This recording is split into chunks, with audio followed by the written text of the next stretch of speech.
c'est une chance d'avoir été reçu. Nous conduisons ici une délégation des ministres en charge du transport aérien pour la 73e réunion du comité des ministres.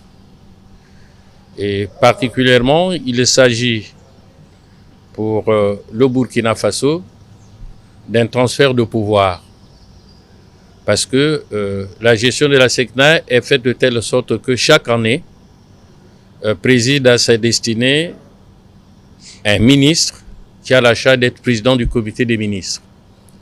Et nous avons donc été rendre nos civilités au chef de l'État pour lui dire à la fois la santé de notre association et lui présenter également les espoirs et les ambitions que nous nourrissons quant à voir cette association aller de l'avant.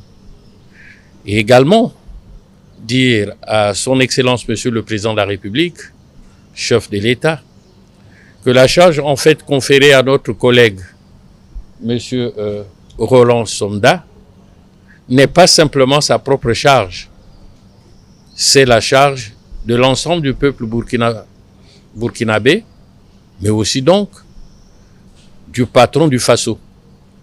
Et nous sommes heureux, tous les ministres que vous voyez, de montrer que l'Afrique peut parler d'une seule et même voix et nourrir l'ambition de parler d'une seule et même voix sur plusieurs domaines, et le plus concentré en ce moment-ci, c'est celui de l'aviation civile. Notre bonheur de voir notre collègue ratisser large, faire qu'il y ait un seul ciel qui réponde au nom d'une seule association, c'est l'ambition à terme conduite jusqu'à ce jour.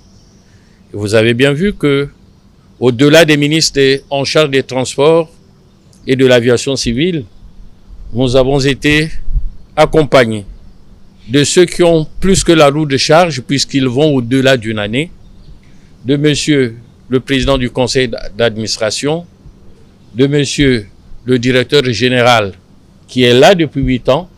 Bravo, peuple du Burkina Faso. Bravo, soutien, mon très cher frère. Mais apportez à tout le peuple burkinabé la solidarité africaine. Je ne peux pas traduire la pensée d'un chef d'État, mais j'ai pu au moins lire le bonheur qu'il a eu de voir une grande délégation de ses frères africains arriver dans ce pays, comme il a dit de lui-même, sans que je ne puisse trahir sa pensée, de voir que les Africains croient au Burkina Faso, indépendamment de tout ce qu'on dit de lui. Il n'y a pas couvre-feu, il n'y a pas des militaires dans la rue n'importe comment, il fait beau vivre ici. Nous l'avons constaté de nous-mêmes, surtout que nous avons été un peu partout dans la ville. Et donc, un pays que l'on veut présenter non fréquentable, mais qui est plutôt fréquenté, dément tous les oiseaux de mauvais augure.